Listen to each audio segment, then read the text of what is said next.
नमस्कार, money morning में आपका स्वागत है। आपके साथ मैं हूं मानसी दवे और भारतीय बाजार के लिए मंगलवार का सेशन कैसा होने वाला है इस पर आज होगा पूरा का पूरा फोकस।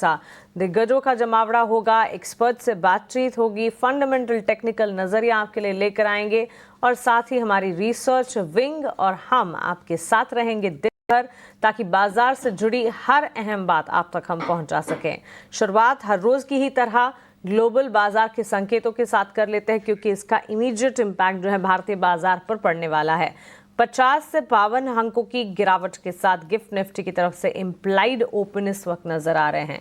एशियाई बाजार में मिला जुला स्टांस है और अमेरिकी बाजार कर बेहतरीन तेजी के साथ लूज हुए हैं। लेकिन इन सब के साथ साथ डोनाल्ड ट्रंप इज बैक। उन्होंने ट्रूथ सोशल पर फिर से एक बयान किया है और बयान में एक सवाल उठाया भारत पर और करारा जवाब भारत ने भी दिया है।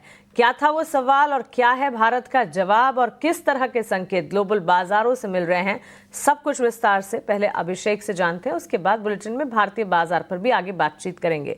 गुड मॉर्निंग अभिषेक। डोनाल्ड ट्रंप ऐसा लगा कि कल एक दिन की छुट्टी के बाद वापस से लौट आए हैं। फिर से ट्रूथ सोशल पर उन्होंने अपनी बयानबाजी शुरू कर दी है और वापस से अब भारत पर एक कड़ा बयान, रशिया को लेकर तनाव और तनातनी के बीच एक बयान और उस पर भारत ने भी अपना जवाब जरूर दिया है। मानसी देखिए, आजकल हो क्या रहा है कि जो बुजुर्ग लोग हैं ना, सोशल मीडिया पर ज़्यादा एक्टिव रहते हैं और ट्रम्प थोड़ा सा ज़्यादा ही हैं और कुछ न कुछ खुराफात उनको सूझती रहती है। अब ये भारत को लेकर थोड़े से उनके रवैये थोड़े तल्ख होते नज़र आ रहे हैं। तो संकेत तो बहुत अच्छे हम नहीं कहेंगे, लेकिन कहीं न कहीं बाजार या फिर कहीं न कहीं भारत, हमारी जो सरकार है, ऐसा नहीं कि वो उसको वॉच नहीं कर रही है, उसके प्रति आगाह नहीं है। और जो कुछ उन्होंने कल ट्रुथ सोशल पर लिखा है कि भारत रूस से तेल खरीद रहा है और फिर ओपन मार्केट में उसको बड़े मुनाफे के साथ बेच रहा है, उन्हें यूक्रेन में जो किलिंग्स हो रही हैं उनकी परवाह नहीं है। देखिए, ये ट्रंप को क्या कहेंगे।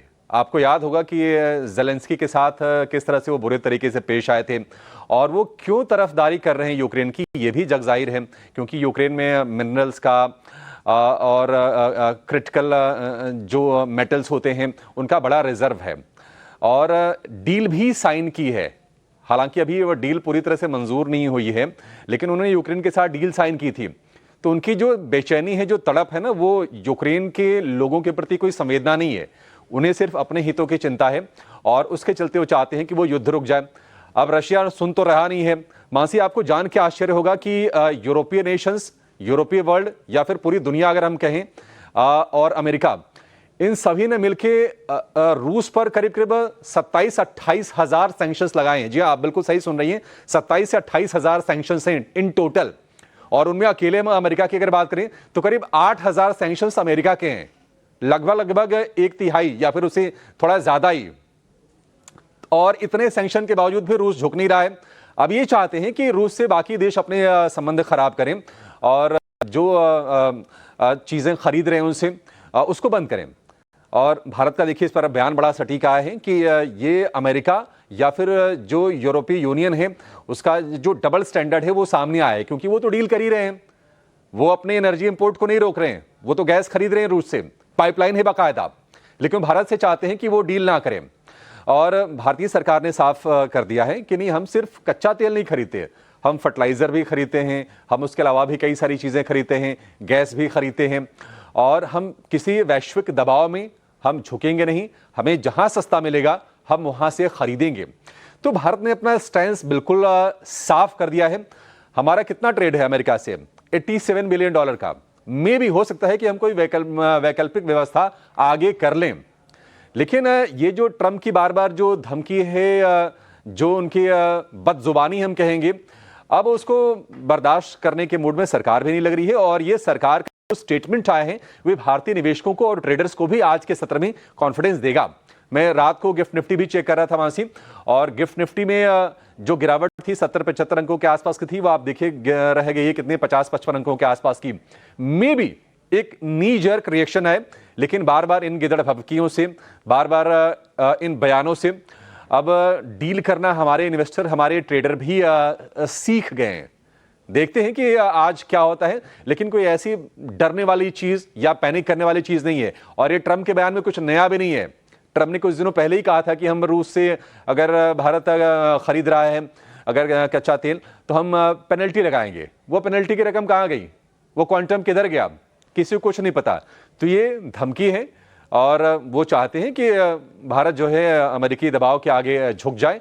लेकिन भारत ने पूरी तरह से याद किया हुआ है कि रशिया बहुत ही पुराना एक रणनीतिक साझेदार रहा है भारत का, और कह सकते हैं कि थिक एंड थिन में हमेशा हमारे साथ रहा है। और ये स्टांस इंडिया ने अपना क्लियर कर दिया है कि हम रूस का साथ नहीं छोड़ने वाले हैं। और वैसे भी ब्रिक्स जो एक चैलेंज के तौर पर देखा जा रहा है डॉलर डोमिनेंस के लिए, उसके सदस्य दोनों देश हैं, रूस भी है और भारत भी है। तो थोड़े रिश्ते तल्ख हुए हैं, लेकिन ये जरूरी था, मुझे लग रहा है मानसी, ये ट्रंप को बताना ये जरूरी था कि भारत का स्टैंस क्या है। क्लैरिटी होना जरूरी था और वो क्लैरिटी भारतीय सरकार की तरफ से आ गई है। अब बात करते हैं अमेरिकी बाजारों की। कल के सत्र में हमने देखा कि रिकवरी आई, यानी कि जो लॉसेस थे शुक्रवार की भारतीय अमेरिकी बाजार ने उसको पूरी तरह से रिकवर किया। डाउ जोन्स की बात करें 585 अंकों की तेजी रही, नेस्डेक की बात करें 403 अंकों की तेजी और S&P 500 में 91 पॉइंट के आसपास की तेजी रही। और इस तेजी के पीछे वजह यह रही कि एक तो वहां पर कुछ रिटेल कंपनीज हैं, उनके नतीजे वहां पर आए हैं। उनमें अमेरिकन ईगल का मैं मेंशन करना चाहूंगा, 23% ये शेयर दौड़ा है और भी नतीजे आए हैं। उन्होंने बाजार के मूड को थोड़ा सा सुधारने का काम किया है। और ये तेजी आई भी क्यों है, दो वजह हैं। एक तो इनकी अपनी कोर स्ट्रेंथ रही होगी, और दूसरी ये है कि अब जिस तरह की अमेरिका में कमजोर जॉब डेटा आए हैं, तो सितंबर की पॉलिसी में दरों में कटौती की उम्मीदें बढ़ गई हैं और इससे बाजारों को सपोर्ट मिला, इन रिटेल कंपनीज को भी सपोर्ट मिला है। आज के सत्र की बात करें तो फाइजर, यम ब्रांड्स, फॉक्स के नतीजों पर बाजार की नजर रहने वाली है। आफ्टर मार्केट में भी कई सारे नतीजे आएंगे। एशियाई बाजारों से बात करें तो हमने देखा कि निकेई में 2 दिनों की गिरावट थी, आज गिरावट पर ब्रेक लग गई है। हालांकि जो तेजी है करीब 200 अंकों के आसपास की है। कोरिया के बाजार की बात करें, वहां पर भी दूसरे सत्र में तेजी है, करीब 1.5% की मजबूती पर कारोबार हो रहा है।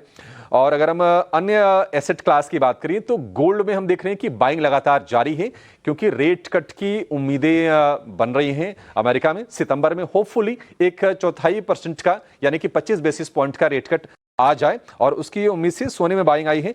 $3435 के आसपास के भाव है। कल हम 3400 के भाव देख रहे थे। क्रूड में हालांकि सप्लाई बढ़ने की उम्मीद से, क्योंकि सितंबर से प्रस्तावित है ओपेक प्लस देशों की आउटपुट हाइक, और उसके चलते हम देख रहे हैं कि क्रूड में थोड़ा सा दबाव है। ब्रेंट क्रूड का भाव $69 के नीचे है। लेकिन कुछ और अच्छी चीजें, अमेरिका में जो 10 साल की बॉन्ड यील्ड है वो थोड़ी सी और सॉफ्ट हो गई है, 4.2 पर आ गई है। और डॉलर इंडेक्स की बात करें तो थोड़ी सी नरमी और आई है, 98.75 के डॉलर इंडेक्स के भाव हैं। तो अगर आप हेडलाइन इंडेक्स देखेंगे अगर ग्लोबली, तो वो तो सपोर्टिव है, उसमें कोई दिक्कत नहीं है। लेकिन ये ट्रंप के धमकी के चलते आज भारतीय बाजारों में हम कल की अच्छी रिकवरी के बाद थोड़ी सी हो सकता है कि प्रॉफिट टेकिंग का सत्र देखें। कुल अभिषेक का सही कहा आपने, शुक्रिया ये सारी डिटेल्स हमें बताने के लिए। देखिए, राजनीति की भी अपनी एक परिभाषा, कुछ नियम कानून और एक लॉ बुक होती है। एक देश के राजनेता होने के नाते डोनाल्ड ट्रंप अपने देश में क्या करना है उसका डिसीजन ले सकते हैं, लेकिन वो अन्य देशों को डायरेक्ट नहीं कर सकते हैं। डोनाल्ड ट्रंप ने ट्रूथ सोशल पर भारत को जो धमकी दी है, भारत ना सिर्फ बड़ी मात्रा में रूस से तेल खरीद रहा है, ये कहना है उनका, बल्कि उसे खुले बाजार में भारी मुनाफे के साथ बेच भी रहा है। भारत को परवाह नहीं है कि यूक्रेन में रूस कितनी ज़्यादा हत्याएं कर रहा है, इसलिए हम भारतीय सामानों पर लगने वाले टैरिफ में भारी बढ़ोतरी करेंगे। इस मुद्दे पर ध्यान देने के लिए धन्यवाद। ट्रूथ सोशल पर डोनाल्ड ट्रंप ने जब भारत पर ये वार किया तो भारत ने भी पलटवार किया है। ट्रंप की धमकी पर भारत ने करारा जवाब दिया। भारत ने अपने स्टेटमेंट में क्या कुछ कहा है, सारी की सारी डिटेल्स सुमिता करीर के पास है। सुमिता, बताइए। जी बिल्कुल, इंडिया ने पुशबैक किया है डोनाल्ड ट्रंप के थ्रेट के लिए, जब उन्होंने बोला कि सब्सटेंशियली रेज टैरिफ करेंगे वो इंडिया के ऊपर, क्योंकि वो कंटिन्यूसली ऑयल इंपोर्ट कर रहा है रशिया से। और इंडिया ने स्टेटमेंट में लिखा कि ये टारगेटिंग हो रही है इंडिया की, जो अनजस्टिफाइड और अनरीजनेबल है। इंडिया, रिमेंबर, उन्होंने ये भी लिखा अपनी स्टेटमेंट में कि हमने इंपोर्ट करना शुरू किया रशिया से क्योंकि डाइवर्जन हो रहा था सप्लाईज का यूरोप की तरफ, और यूएस ने उस समय उसको इंकरेज किया ताकि global energy market stability maintain की जा सके ना। ये जो स्टेटमेंट इशू किया है NEA ने, ये काफ़ी स्ट्रांगली वर्डेड है और इसमें ये भी बोला गया है कि ये कोई पॉलिटिकल एंडोर्समेंट नहीं है मॉस्को का, और इंडिया की जो एनर्जी सोर्स परचेजेस है वो नेसेसिटी है, that is compared by global market conditions. उस रिस्पांस, ये जो रिस्पांस है ये कुछ ही घंटे के बाद आया जब डोनाल्ड ट्रंप ने इंडिया को अक्यूज़ किया कि मैसिव अमाउंट्स में वो ऑयल बाय कर रहा है और उसको ओपन मार्केट्स में सेल भी कर रहा है बिग प्रॉफिट के लिए। और उन्होंने बोला कि इंडिया के ऊपर और पेनल्टी दबाएंगे क्योंकि 25% पेनल्टी तो ऑलरेडी है रही। और NEA ने ये भी पॉइंट आउट किया अपनी स्टेटमेंट में कि ये डबल स्टैंडर्ड्स, उन्होंने एक्सपोज किया कि कैसे यूरोपियन यूनियन और US के डबल स्टैंडर्ड्स हैं रशियन ऑयल और बाकी सब परचेसेस को लेके। उसमें मेंशन किया गया है कि यूरोपियन यूनियन का बायलैटरल ट्रेड 2024 में रशिया से था 67.5 बिलियन यूरोस, और LNG के जो इंपोर्ट्स हैं वो रिकॉर्ड हाईस टच किए थे 2024 में। साथ ही यूनाइटेड स्टेट्स ने भी काफ़ी इंपोर्ट किया है रशिया से, चाहे वो अपनी न्यूक्लियर इंडस्ट्री के लिए हो, EV इंडस्ट्री के लिए हो या केमिकल्स के लिए हो। एब्सोल्युटली। सुमिता, शुक्रिया ये सारी डिटेल्स हमें बताने के लिए। तो भारत पर डोनाल्ड ट्रंप ने फिर एक बार निशाना साधा है, लेकिन एक बात तो तय है कि ट्रंप की गीदड़ भभकियों से अब भारत डरने वाला नहीं है। चलिए, ग्लोबल फ्रंट पर क्या कुछ हुआ है ये सब आपके सामने हमने रखा। अब सीधा भारतीय बाजार की तरफ चलते हैं, और भारतीय बाजार में कल अच्छी खासी मजबूती और बढ़िया ट्रेंड देखने को मिला। FIS DIS के आंकड़े क्विकली आपके सामने रखते हैं और फिर हमारे एक्सपर्ट को भी जोड़ते हैं। FIS ने फिर से बिकवाली का रुख अपनाया है। 2566 करोड़ की बिकवाली, ये 11th स्ट्रेट सेशन है जब FIS की तरफ से बिकवाली आ रही है भारतीय बाजार के लिए। और इसके ठीक सामने DIS की तरफ से खरीदारी 4386 करोड़ की, ये 21वां सेशन है जबकि DIS जो है वो भारतीय बाजार में खरीदारी कर रहे हैं। Index option, stock options, index futures, stock futures में किस तरह का ट्रेंड है वो भी आपके स्क्रीन पर हम चलाते रहेंगे, लेकिन FIS की बिकवाली जारी है और इसके ठीक सामने घरेलू संस्थागत निवेशक जो है वो भारतीय बाजार में खरीदारी का रुख अपना रहे हैं। भारतीय बाजार में आज के लिए आपकी रणनीति क्या होनी चाहिए बताने के लिए हमारे साथ एंजल वन से राजेश भोसले जुड़ गए हैं। राजेश जी, गुड मॉर्निंग, स्वागत है आपका 18 स्वदेश पर। अपना समय हमें देने के लिए आपका बहुत शुक्रिया। कल के